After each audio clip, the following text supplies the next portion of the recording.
Kansas with a statement win against Illinois and a look ahead to the Nevada game, a chance to go 3-0. Let's talk about it. This is KC Sports Network, proudly presented by Emprise Bank. Welcome into another episode of Booth Review. I'm Ken Swanson. This is my guy Brandon McAnderson, BMAC. Well, it is a good day to be following the Kansas Jayhawks football team. I'll tell you what. Yeah. I feel like every day is a good day to be following the Jayhawk football team. So I'm excited to talk about them for sure. Man, I tell you what, I think there's always been cautious optimism, because of some of the past with this football program, right? And I think a lot of people, it's kind of the same thing as last year. Everybody wants to believe things are entirely different. And I think there's a lot of people that knew, but if you have any doubts now, I don't know what to tell you, Kansas fans. You got a real football team, and they proved it again. And they proved it to you again against a Power 5 program, against a Big Ten program, a team that has probably a first-round pick on the defensive line, a team that won, 8, 9, 10 games last year. Kansas bopped Illinois. They were up 34-7, obviously let some things go late, but Kansas was absolutely blowing out the Illinois Fighting Illini. And just big picture, BMAC, what a huge win for this program. Man, a huge win. I know that's kind of people want to, pick away at some of these things. And I have been encouraging Kansas football fans to fly their optimism flag, keep that thing flying in the wind, because this football program is going places. And it's not about just the people that are playing. It's about the infrastructure, the team, the administration, the students. I mean, the student sections are showing up in droves, better student sections than they had when I played. So, I mean, there's a lot going on with Kansas football outside of the actual football product, but the football product is excellent. It's so good. They are playing with so much pace, so much confidence, so much understanding of what they're asked to do. And there's just a cohesiveness to the team that, man, you got to change what you think about what they could be. And that's a real conversation.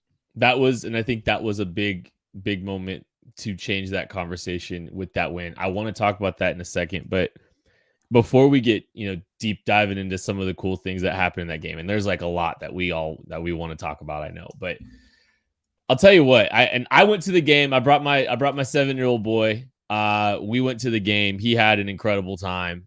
But there was this moment in the game where it almost felt like some of the people in the building at the booth for that game acknowledged something was different.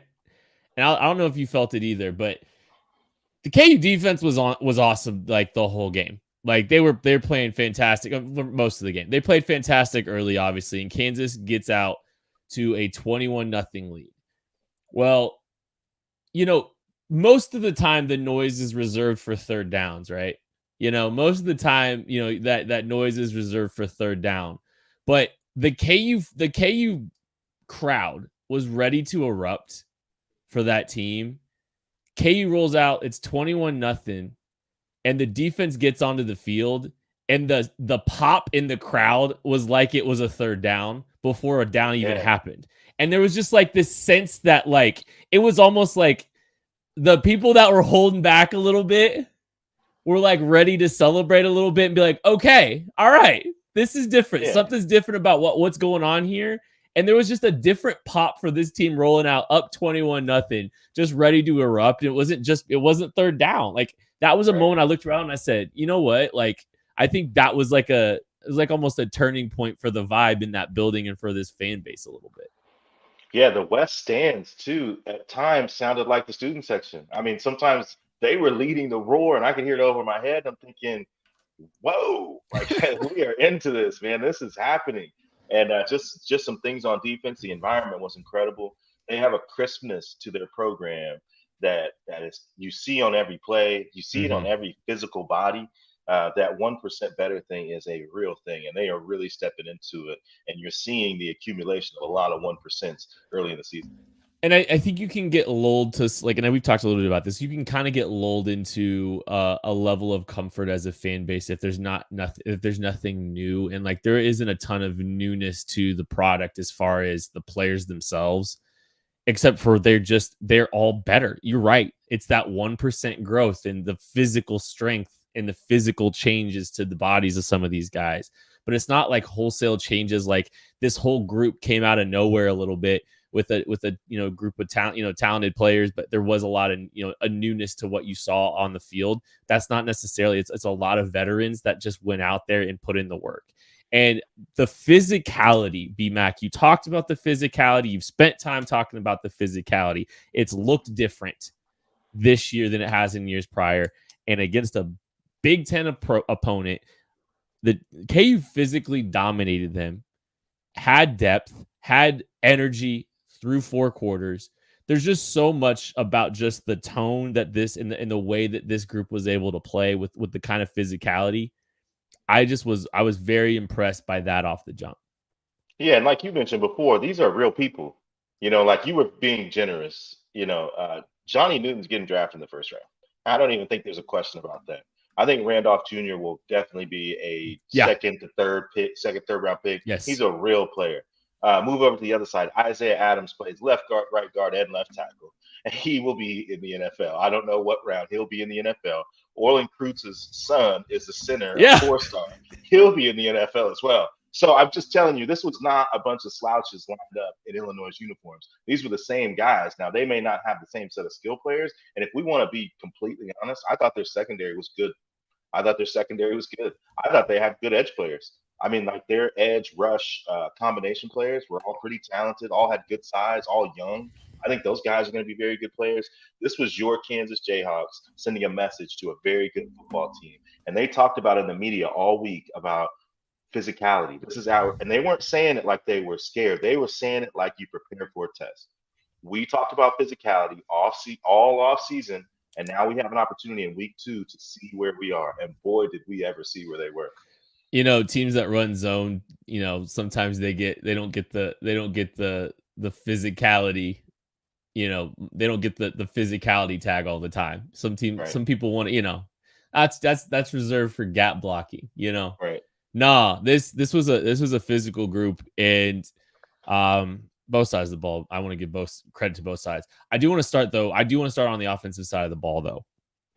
And we can kick it off with Jalen Daniels first before we get into anything else. But like Johnny Newton, he got in the backfield a little bit early. There's a few plays that he got in there, and it didn't matter because Jalen Daniels. There's so much I want to like about Jalen Daniels that like I want to get into some of the just like how consistent he is and all that stuff. There's some really just things I'm blown away by, but just watching some of those high level moments where he just makes things right, makes plays right.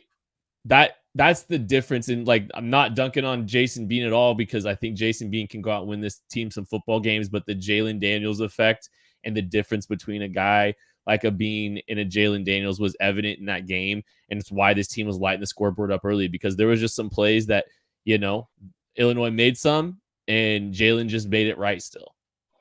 What's interesting about this is that we're doing this show together. And when I talk about Jalen Daniels, I get this glow in my eye like you just had. And it's very like 10 things I hate about you. It's very nostalgic and loving. And I know as a quarterback, you really enjoyed watching number 6 do his thing. I feel the same way. Sometimes I watch him and go, I cannot believe he's on the team that I root for. I mean, he is so talented. It's everything. It's the stadium, it's the sideline, it's the defense, it's the people around him. And I'm not giving him credit for everyone's performance, but what I mean is he's a vibration raiser. Just by his presence. And this is separate from the football product. He plays with such a joy and energy that just flies through the team. And it's a little nasty too, because he's a competitor. And then when he gets opportunities to make plays, he makes them. That throw at the end of the second half to Luke Grimm down the right sideline, huge play. That play backed up on the goal line, huge play. We're up 7-0, facing 3rd and 10 on our own 20, scrambles for 16, 17 yards and gets down. Like this dude put on a complete performance. And the funny part is how tired he was at the end of the game. You could tell he just had not been getting these kind of reps. But who's to say what that score could have been if he was the mid-season, early season version of himself where his conditioning was gone, because his play was incredible. He made maybe one mistake throwing the ball late, but that guy did make a play. But I mean, the guy was incredible in that game. Just his energy, his performance, everything. I think I've told you I have really good Jalen Daniels receipts out there. Like when I saw him his freshman year, I said like this is the kind of kid that can drag Kansas out of their history. And it's just we talk about the electricity that he has to what he does, but there's just so much. I don't think people credit the conviction, consistency, quick processing that you see on a lot of these plays too, because I mean, and this dude throws athletically, like it's like the way he throws, like he doesn't need the perfect base to try to deliver a strike. So like he sometimes is just not perfect feet, but he's still going to deliver a good ball. Throws with incredible touch. The thing that separates, I think, a lot of quarterbacks, that like one of the things I really pay attention to is the ability to throw a ball up and down and layer a pass. That and anticipation, those are like two big things I really look for with college quarterbacks. And those are two things that Jalen Daniels it's so natural to him to be able to throw an up and down ball so naturally. So the consistency that he throws with just down in, down out, it's pretty impressive. The ability to, be decisive and maybe not have the perfect feet, but still be able to deliver, a strike. And then you talk about some of this play out of structure. You talk about some of the ability with his legs. Man, it's special. And, I saw my guy, Matt Miller, giving him a little bit of love. We'll see where he winds up. I do think there's a draftability to Jalen Daniels. I don't know if it's this year or next year. I don't know how much his stock improves, and we'll see where the ceiling is for that. But man, like how special is it to have a guy like this at Kansas? I can't believe it. It was just so cool to see him back. It's pretty special for us too to be supporting Home Field Apparel. We are really excited to be having them on KC Sports Network and supporting KC Sports Network themselves. They've got an incredible selection of KU gear, and it's hot. It is flying off the shelves, y'all. It is flying off the digital shelves. So make sure you are going and getting your Home Field Apparel. They got an incredible selection of KU stuff. No Seats 23 is the promo code that will get you 15% off of your order. So make sure you're taking advantage of that. You're going to be seeing us and everyone else on the KU channel rocking some Home Field apparel. They are just it's flying off the shelves right now, and y'all need to take advantage of that. We're going to take a break. We'll be back right after this. Thanks for listening to KC Sports Network. Make sure you download our new app. Find it on the App Store or Google Play. Just search KC Sports Network. Hey guys, it's Benny Heiss from Benny and the Bets, and when it comes to improving your golf performance, there is nothing quite like a PXG custom club fitting experience with a true PXG fitting specialist. This data-driven fitting is going to help determine the right club heads, perfect loft, lie, and shafts to be able to completely transform and change your game, and also lower your scores in the process. So no matter your skill level, you can be fitted for PXG's flagship Gen 6 clubs. They're designed to deliver incredible gains in distance, accuracy, and forgiveness. And for a limited time, you can use the code PXG75 when you sign up for a custom fit and get 75% off your fitting at pxg.com. Or you can give their store in Kansas City a call at 913-396-6100. BMAC, we talked a little bit, and I kind of mentioned, there's a little bit of like familiarity with what this team and who the guys on the field are, but there is no familiarity all the time with some of the plays that you are seeing this team run. And oh my goodness, they brought some stuff out this week. And here's the thing. I love the creativity of Andy Kotelnicki, and I've talked about this. Sometimes the creativity is time theft and stuff with these college kids, but this stuff worked. They had so many different things that they ran this week, and they actually worked. It wasn't just showing something. They got big plays out of it. They had the center and all their eligibles to one side, and they lined up the rest of the offensive line into the boundary, ran a little jet to Devin Neal. They goofed around with some extremely wide splits between your right tackle and your right guard. And then they're in zone into it, like all kinds of stuff. Just ridiculous. Like I know you wanted to geek out about some of this a little bit. No question. So I asked Coach Leipold after the game. I said, "Is this the most fun place to play offensive line in the country?" And he said, everybody has their own recruiting pitches, I think he said. But I mean, it's got to be, like the huge splits where they ran a couple passes where everybody had a giant split. And really, it just seems like, oh, this is window dressing. Oh, this is cute. It's not cute. It's not just cute. It's more than that. There's substance. So what he saw was they play 6 defensive linemen. All of them are 320 pounds. That's abnormal for a spread type of football game that's played in the Big 12. Mm-hmm. So what he did was the tackles ends. Keith Randolph Jr. was a third team All Big Ten. He'll probably be first or second team this year. Johnny Newton will definitely be first team and likely All American. And then they have a heavy nose. So they play, defensive tackles play technique. So a 3 technique is just outside the guard's outside shoulder. That's where they usually play. But if you're playing head up or shaded, they call that a 4-eye. So they weren't in 5s, they're in 4 eyes. And what that means is they are functionally playing defensive end. So Andy Kotelnicki split the right tackle out and said, okay, if you're going to play defensive end, you're going to play defensive end. And the reason that that's important is because when you watch teams play zone read, where they put the quarterback they put the ball in the belly and ride the guy across, that's who they're trying to two-way go. They want that defensive end to choose between the running back crossing the formation and the quarterback pulling the ball and running around the edge. By putting Keith Randolph Jr. in that spot, he can't do both because he's too heavy. So what happened was they were gashing him. They gashed him on the inside zone when he stayed high and the running back slid underneath him. They gashed him when Jalen Daniels pulled it and he had to tackle him from behind for a 9-yard gain. So this was just more than, we're going to do something cool. What he said is, I'm going to test the limits of your defensive strategy. Your rules. If you're going to play these big, heavy guys, I'm going to make your big, heavy guys do defensive end stuff. Mm-hmm. Now, that's why Johnny Newton's a first-round pick, because he can do it. Keith Randolph Jr. cannot do it, and that's the difference. BMAC, do you ever just draw plays when you're bored? All the time. I do too. All the time. You should see my notebooks at work. Don't tell my work, I guess. I don't know. But I've always wondered, like, if you just, it was like a tackle ISO, but it's just like, how do you play? What rules does it break for the defense, right? And like, that's the exact same thing. How do you treat that? I don't think they had a great feel for how to treat it. No. And that's where I think it gets a little bit interesting, right? I've wondered, what if you stuck a 6th offensive lineman on the field in between that gap, but he's off the line of scrimmage? This is one of the things in my head. What if you did that?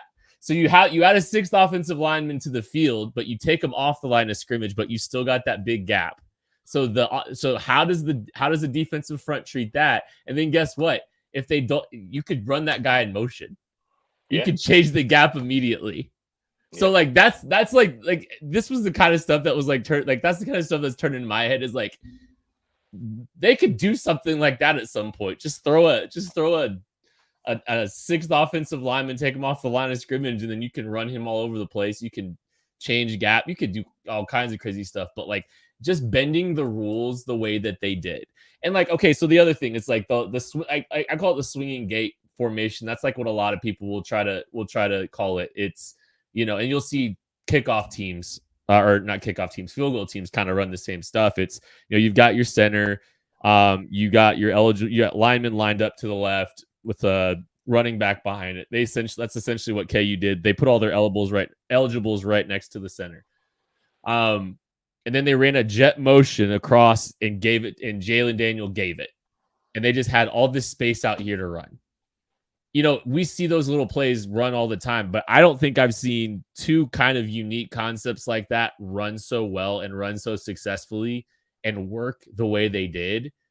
When Andy Kotelnicki the other day said that he wants to make this the hardest offense to prepare for, this is a prime example of the kind of things that are going to make them the hardest offense to prepare for. Yeah. I mean, I think Luke Grimm had a quote in the opening week saying something to the effect is we want to be the most stressful offense in college football. And I mean, that's a good example of what that does to you. And not just the movement, it was the coordination, like the clap and the spin. And look at the Temptations out there, man. I didn't know Pooney and those cats had those kind of dance skills.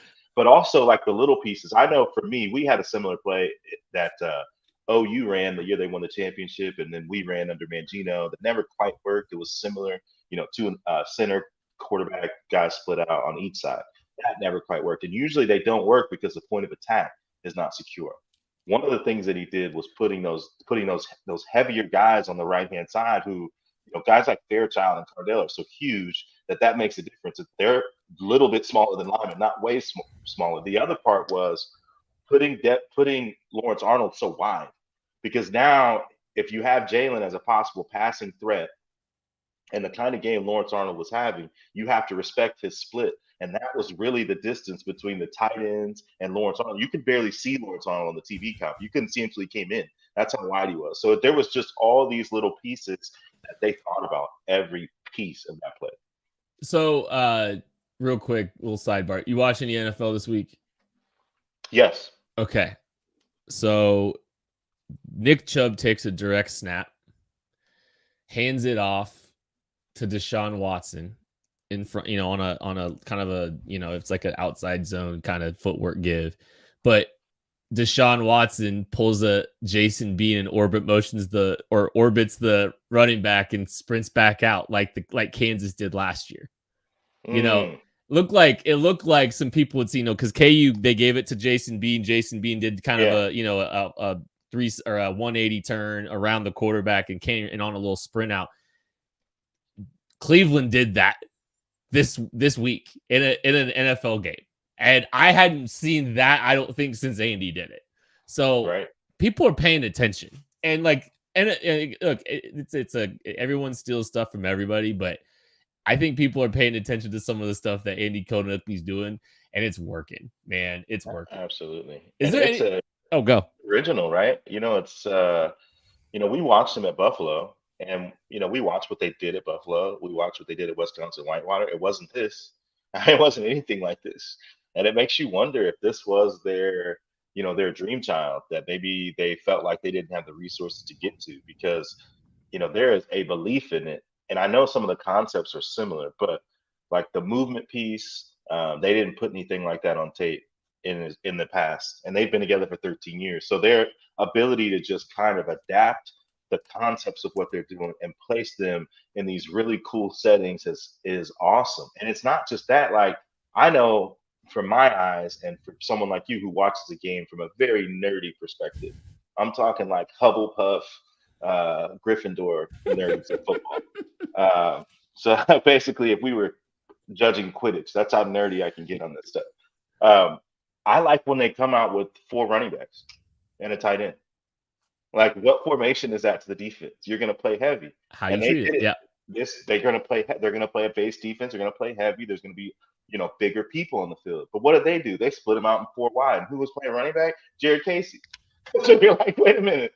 So this is, so he just does all these little things that, that we wouldn't notice on the field looking at the size of the body. It looked like generally the same people. They're not the same people. And there's purpose in who those people are and why they're lined up where they are.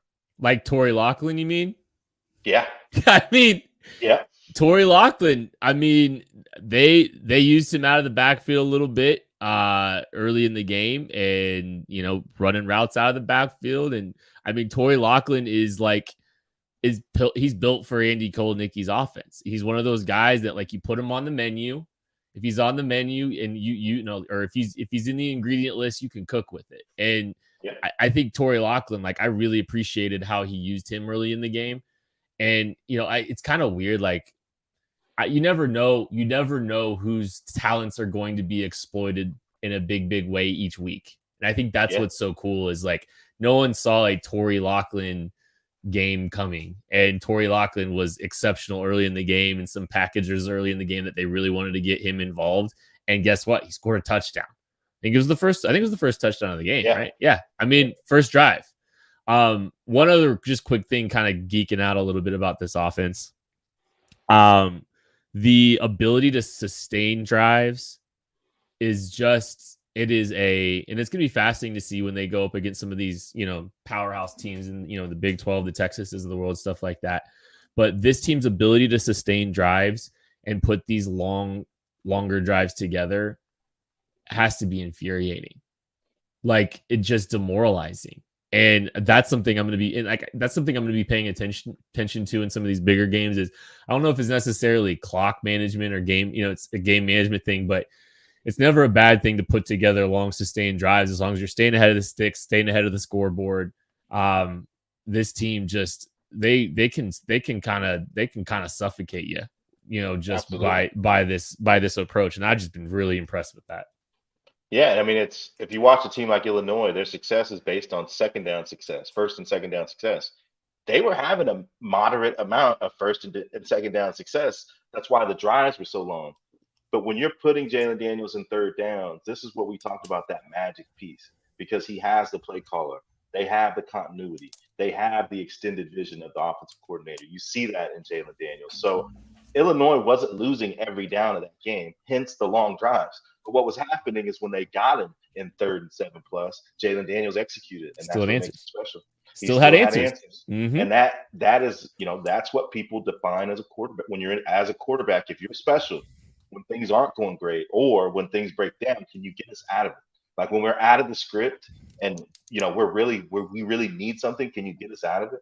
And the answer is always yes with Jalen Daniels. It was yes a lot. It's just like, it's so funny because we talk about like core principles and core ideology and core beliefs and like being able to build all this stuff around those core beliefs. KU, they want to throw a ball on an out route into the flat on 3rd and 4 or 5 every time, and they've got 85 different ways to get into it, and like they still can't stop it. Like no one's they get to that out route so consistently. It's crazy. I can't get over it. I love it. We'll get into KU Nevada a little bit right after this break. Thanks for listening to KC Sports Network. Make sure you download our new app. Find it on the App Store or Google Play. Just search KC Sports Network.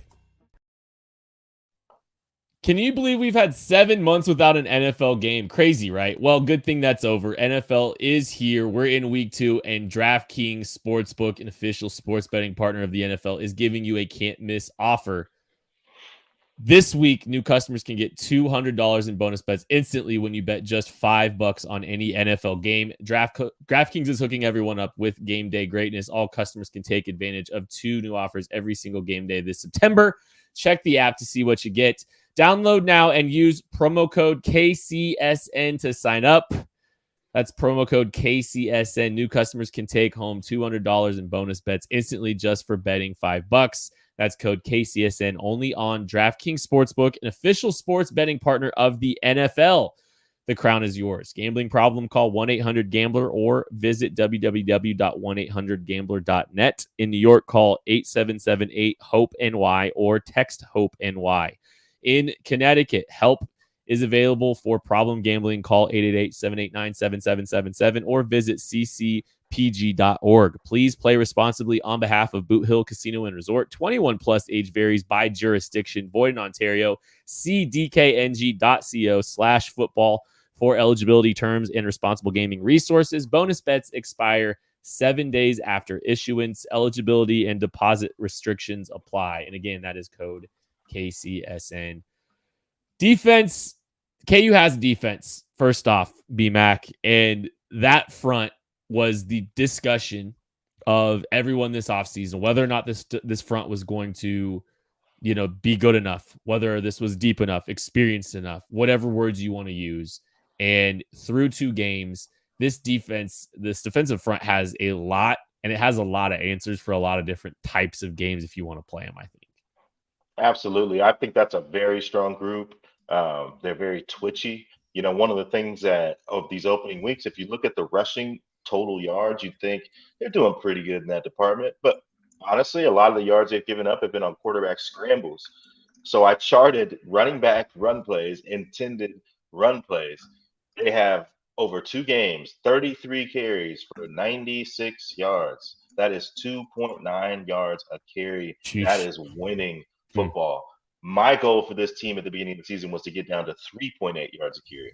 So if this team is under 3, this is a team where you have to reevaluate the ceiling because their defensive backs are very good. Marvin Grant is in great shape. He is physical. He looks like a different player than last year. Kenny looks faster, looks lighter.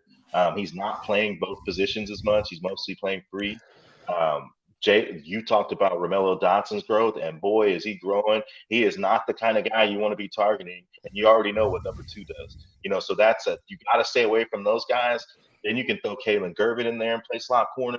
Quentin Laster has 2 interceptions in 2 games. So, I mean, this is a deep, deep secondary. Oh, yeah, and they played base defense the whole game because they put Craig Young on Isaiah Williams, who was the leading receiver coming into the game. The leading receiver from last season averaged almost 9 yards a carry, and Brian Borland said, "You got him, Craig."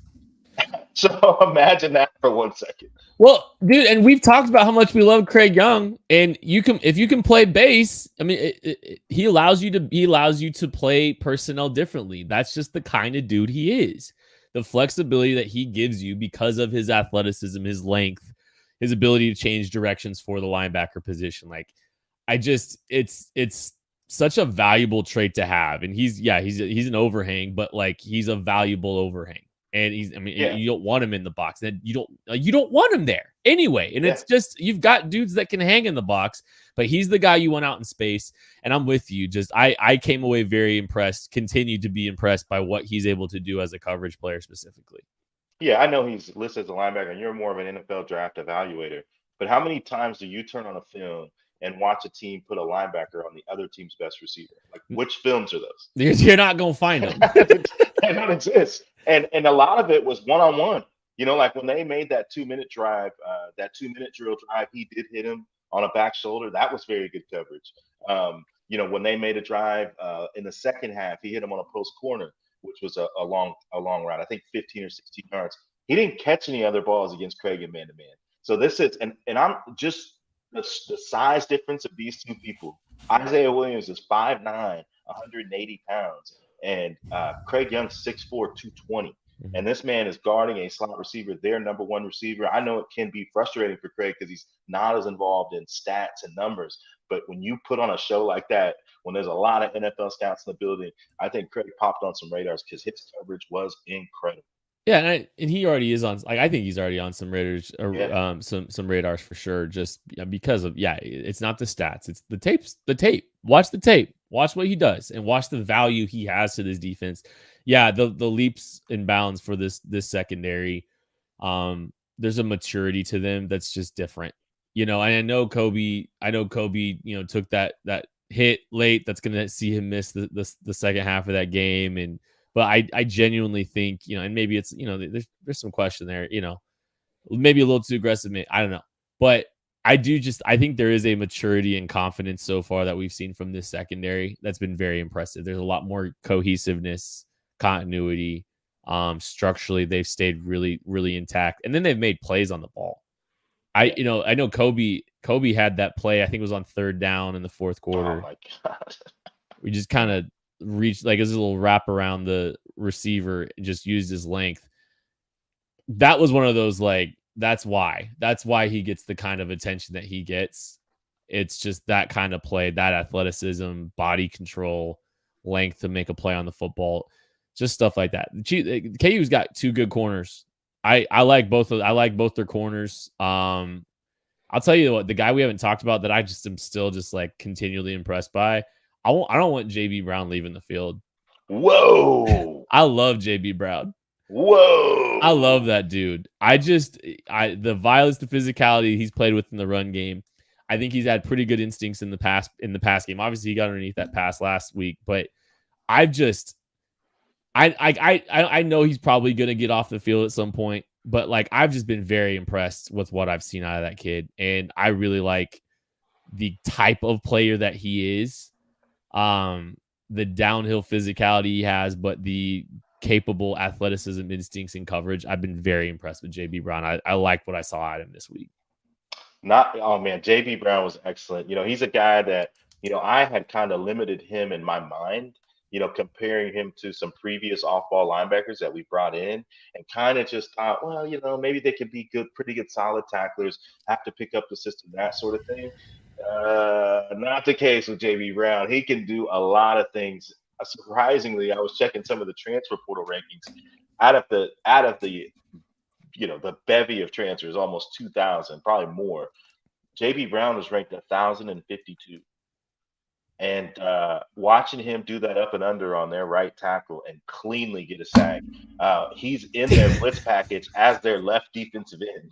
So that tells you about what his ability is. Forgot about that. Yeah, he was playing left defensive end in their dime package. He was incredible with get off, quick, powerful. We already know his power. We've already heard the stories of all the things he does in the strength and conditioning program, his quickness, his tenacity. And I think he's going to keep Rich Miller fresh, because now you can confidently take Rich off the field and put another guy in because you know that you have a guy that can solidly lead that defense. So that combination of defensive players, and I'm going to throw it back to you on this. One of the things that excited me about Coach Borland when he was announced as defensive coordinator was personnel packages. He always had a ton of them at Buffalo, and now we're starting to see them. Did you have a favorite package that you saw personnel-wise in that game, or was there something that you liked what he did schematically? No, from like personnel packages, I just like when they are willing to play a little heavier. I just like, and that's the Craig Young factor. Like, that's just something I kind of appreciate. Like when they feel like they can just get away with it because they're just leveraging the athleticism of Craig Young. And so like we've talked about like how good this team is against the run, and staying a little heavier can always help that. Right. And so that's something I've always just really liked and valued about this. Like it's actually it's the more simple side of it more than like any of the crazy other personnel groupings. It's literally just like, I like when they keep their base on, even if another team's playing a little bit lighter, because they know they have the athleticism of a guy like Craig Young that, he's technically a linebacker, but he's so much more. I will say this though. It is not necessarily an entire personnel package. I like when Austin Booker's on the field getting a rush up the arc though. I like when they're getting the peel, put their hair back and kind of, or pin their ears back, because that's another guy I really wanted to get into. Yeah. I don't know. It's like, I don't know if he is going to be this kind of disruptor against every single offense. But Austin Booker specifically this week, when we talked about power versus speed, quickness versus, power and, strength and size and all this stuff, Austin Booker showed exactly he exemplified that conversation, because Illinois is a heavier footed offensive front. I think they're bigger, they want to, they're not winning with quickness too much up front or within that offense all that much across the board for the most part. Isaiah Williams is pretty good, but watching that dude get up the arc and just wreak havoc on Luke Altmaier, that dude's going to be a problem in the Big 12 for the next couple of years. Yeah, I mean, and this is when you start to hear things like, sometimes you'll hear these creeps walking around drinking black coffees, talking football stuff, and you'll hear terms like NFL traits. This is what they mean by NFL traits. Mm-hmm. Austin Booker is a perfect example. He's long-armed, he's 6'6", and somehow he's extremely twitchy and extremely powerful. So I don't know if you saw his 2 sacks. His second sack was a straight bull rush where he just ran through the left tackle and hit the quarterback low. His first sack was a attempt to run the hump up the field. He tossed him with his inside arm, sat back into the pocket, into that rushing lane, and then form tackled the quarterback into the ground. Like, those were 2 incredible plays. You don't see people built like him transition to power like that unless they're playing on Sundays. And I think that's what they mean by NFL traits. This guy would be the picture of the dictionary of that. Still the ability up the arc, and that ability up the arc stresses, it stresses and helps set up some of that other stuff, right? I mean, the thing with, he does have an ability to go speed to power, and he was good about using his length to convert in speed to power, but play through the chest of that tackle. Just the ability to keep himself clean to do it and the burst to do it. There's definitely, but like he's definitely like there's still he ends up on the ground, a decent amount of time still. Like there's definitely some inconsistencies there, but like to your point, BMAC, you see the pieces that are there for him to kind of put into this package. And, it's a great physical package to have. There is definitely some variance to how he's winning. I've seen, but I've also seen him we've seen him turn the corner playing in 2 weeks too. And, a couple of them, he's ending on the ground a little bit and down by the ankles of the quarterback. I get it. But that dude he's a player, man. And he's been one of the most fun revelations, I think, for me, just for this team is seeing such a young kid get his opportunities and just absolutely wreak havoc. We probably should talk a little bit about KU Nevada. Candidly, KU is out. It should not be a game. I'll just say I don't think this should be a game. It is going to be. I think this is one of those opportunities you still use it as a chance to get better against an opponent, and you still push hard to make improvements as a football team, because the end goal isn't to beat Nevada in September. The end goal is to beat somebody in December or January. Who knows, when KU's opportunity will be, but like the hope is to get there. This is a building block in that opportunity to get there. And, you're going to be doing it without Austin Booker and Jacoby Bryant, because both of them are suspended for the first half of this game. So, and there's been some injuries with, potentially some running backs and stuff too. What are you looking for in this game, BMAC? I'm looking for execution. I'm looking for like focus on the mission, not a lot of slip ups or sloppy play. I'm looking for a similar start to the Illinois game. Come out and take care of business on defense and offense and stay healthy, because I'm not going to cast too many dispersions against the Wolfpack. I mean, they have had just some tough things to deal with over the last couple of years roster wise. And so they're kind of struggling right now. They do have some decent skill players. Their quarterback's not bad. They got a couple receivers and running backs that can do some things. So it's not as if they can't do anything. But they will be physically overmatched against this Kansas team. So I like to see the Jayhawks get out, stick to their base level game plan, kind of what you saw in week 1. Push that other team around and run the football. You got 4 running backs, 5 running backs. I'm tired of saying 4. You got 5 quality running backs. Let's see them all get 10, 15 carries. Let this offensive line lean on some folks. Get some of these second line offensive line guys some work, and go out there and work. And work is the most important part. Focus, because you got to be a mission-oriented team if you want to compete for championships. It doesn't matter who they put in front of you. And I still and it's crazy, BMAC, to think that we are sitting here in a position where we are talking about making sure Kansas doesn't let up on an opponent.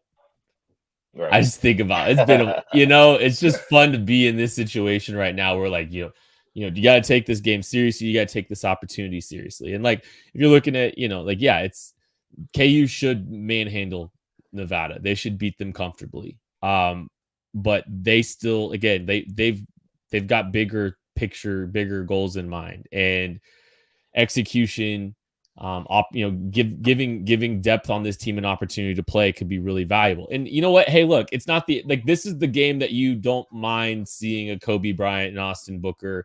Who knows if Devin Neal, I know there's some buzz, what happens with Devin Neal from a load management perspective, where if you play him, you may not need Devin Neal to win this football game. But this is an opportunity for your depth in some of your rotations to be tested and kind of get some looks for some guys and throw some guys into the fire in some situations. I have no doubt that this program and Lance Leipold and this staff and this team are going to take this game seriously, this opportunity seriously. I don't anticipate them letting up too quickly. I anticipate them putting a good performance together early. I think it's going to be good execution across the board. I like what you said about week 1. There's some similarities there. Establish your physical dominance, be the bigger, faster, stronger football team, execute at a high level. You're going to score a lot of points. You're going to win that game comfortably. So that's where I'm with you on that. Yeah. And like you mentioned, their depth is quality depth. There's not a huge step down. Jason Gilliam's a guy that probably needs to play a lot. He's a good player. Same with Jalen Dye. Those are good players. We want to see these guys play. Mhm. OJ Burrows hasn't played a ton. He played a lot more in the second game, but not a ton in the first. I'd like to see him play some more. The transfer from LSU, McGee, I'd like to see him get some reps. So there's some guys that I just want to see play. Cornell Wheeler. We saw him a little bit this week. We got to see Cornell. Yeah. We got to see Cornell. There's just some guys. Caleb Taylor, we'd like to see some more. Dean Miller was a guy that got some reps in their dime package. I'd like to see him some more. So they've got players that we want to watch, and I think they can rotate pretty freely on defense and on the offensive line. I think everywhere else they rotate so much that it's not going to be that big of a difference. Yeah. No, and I'll be curious to see if some of these other offensive line can get in the mix because you're going to need them. I mean, you're going to need a Spencer Lavelle or a Logan Brown. You're going to need some of these guys. Oh, one more thing. I got to jump back to the offense before we predict this game. It was good to see our Reed Adams back. Oh, he is a difference maker on that front, man. That's a good football player. And just adding him back in shows the depth of this team. He looked the part against some dudes, some very physical, defensive linemen. And I came away very impressed by him. So that's just one other guy I forgot to shout out earlier, but like watching him, I think that's an NFL guy here in a couple years for sure. Cause physically looks the part. Movement skills are good for a guy his size. Strength, physicality was obviously there, and he's getting better technically as his career's gone on. So him and Pooney on that left side, those are two very big men, and I mean very athletic men too. These aren't just big maulers. These guys can maul you. They can move with you. They can pull. I mean, I love when 55 is out there, man. They call him Big Dog for a reason. Big Dog's easy. Dominic Pooney is getting some NFL love too. So I'm advocating. We do a show with Eric Galco, the director of the East West Shrine Bowl, and I keep advocating. I keep advocating for some of these guys to get there with him because I'm a big fan of a lot of these guys. Let's predict this game before we get out of here. B-Mac, what you got for the game in Reno? I'm gonna go 51-10. Woo! I'm gonna go. I think I'm gonna go 42-7, and I think Jason Bean throws a touchdown in the second half, at least one. So there's that. At least it's gonna be a fun game. We look forward to it. Kansas has a chance to go 3-0. The buzz continues to build as they'll start playing in Big 12 games right after that. Thank you all so much for listening to Booth Review. We appreciate y'all, and we'll catch you later. Peace.